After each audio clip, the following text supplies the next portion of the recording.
1 Roi, chapitre 13. Voici, un homme de Dieu arriva de Juda à Béthel, par la parole de l'Éternel, pendant que Jéroboam se tenait à l'autel pour brûler des parfums. Il cria contre l'autel par la parole de l'Éternel, et il dit, « Autel! Autel! Ainsi parle l'Éternel. Voici, il naîtra un fils à la maison de David. Son nom sera Josias. Il immolera sur toi les prêtres des hauts lieux qui brûlent sur toi des parfums, et l'on brûlera sur toi des ossements d'hommes. » Et le même jour il donna un signe, en disant, « C'est ici le signe que l'Éternel a parlé. Voici, l'autel se fendra, et la cendre qui est dessus sera répandue. » Lorsque le roi entendit la parole que l'homme de Dieu avait criée contre l'autel de Béthel, il avança la main de dessus l'autel, en disant, « Saisissez-le !» Et la main que Jéroboam avait étendue contre lui devint sèche, et il ne put la ramener à soi.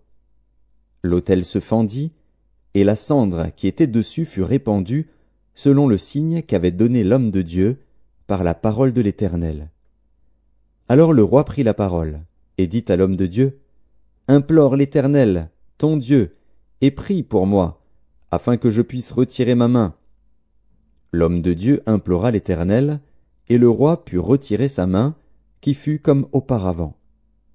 Le roi dit à l'homme de Dieu, « Entre avec moi dans la maison, tu prendras quelque nourriture, et je te donnerai un présent. » L'homme de Dieu dit au roi, « Quand tu me donnerais la moitié de ta maison, je n'entrerai pas avec toi. Je ne mangerai point de pain, et je ne boirai point d'eau dans ce lieu-ci. Car cet ordre m'a été donné, par la parole de l'Éternel, tu ne mangeras point de pain et tu ne boiras point d'eau, et tu ne prendras pas à ton retour le chemin par lequel tu seras allé. » Et il s'en alla par un autre chemin, il ne prit pas à son retour le chemin par lequel il était venu à Béthel. Or il y avait un vieux prophète qui demeurait à Béthel. Ses fils vinrent lui raconter toutes les choses que l'homme de Dieu avait faites à Béthel ce jour-là, et les paroles qu'il avait dites au roi. Lorsqu'ils en eurent fait le récit à leur père, il leur dit, « Par quel chemin s'en est-il allé » Ses fils avaient vu par quel chemin s'en était allé l'homme de Dieu qui était venu de Juda. Et il dit à ses fils, « Sellez-moi l'âne. » Ils lui sellèrent l'âne, et il monta dessus. Il alla après l'homme de Dieu, et il le trouva assis sous un térébinthe.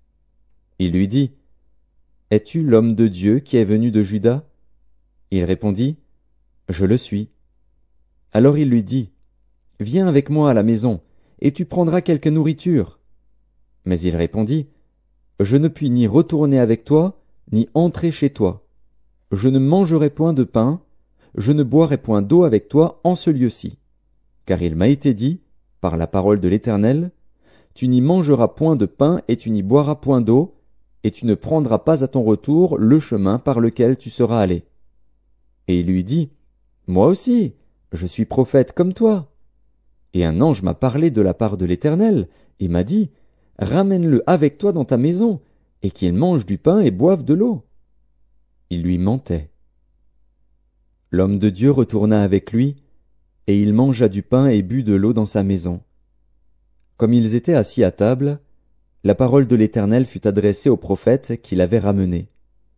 Et il cria à l'homme de Dieu qui était venu de Juda, « Ainsi parle l'Éternel, parce que tu as été rebelle à l'ordre de l'Éternel, et que tu n'as pas observé le commandement que l'Éternel, ton Dieu, t'avait donné, parce que tu es retourné, et que tu as mangé du pain et bu de l'eau dans le lieu dont il t'avait dit, tu n'y mangeras point de pain et tu n'y boiras point d'eau, ton cadavre n'entrera pas dans le sépulcre de tes pères. » Et quand le prophète qui l'avait ramené eut mangé du pain et qu'il eut bu de l'eau, il sella l'âne pour lui. L'homme de Dieu s'en alla, et il fut rencontré dans le chemin par un lion qui le tua. Son cadavre était étendu dans le chemin. L'âne resta près de lui, et le lion se tint à côté du cadavre. Et voici, des gens qui passaient virent le cadavre étendu dans le chemin et le lion se tenant à côté du cadavre. Et ils en parlèrent à leur arrivée dans la ville où demeurait le vieux prophète. Lorsque le prophète qui avait ramené du chemin l'homme de Dieu l'eut appris, Il dit, « C'est l'homme de Dieu qui a été rebelle à l'ordre de l'Éternel, et l'Éternel l'a livré au lion, qui l'a déchiré et l'a fait mourir, selon la parole que l'Éternel lui avait dite. » Puis, s'adressant à ses fils, il dit, « Scellez-moi l'âne. » Ils le scellèrent, et il partit.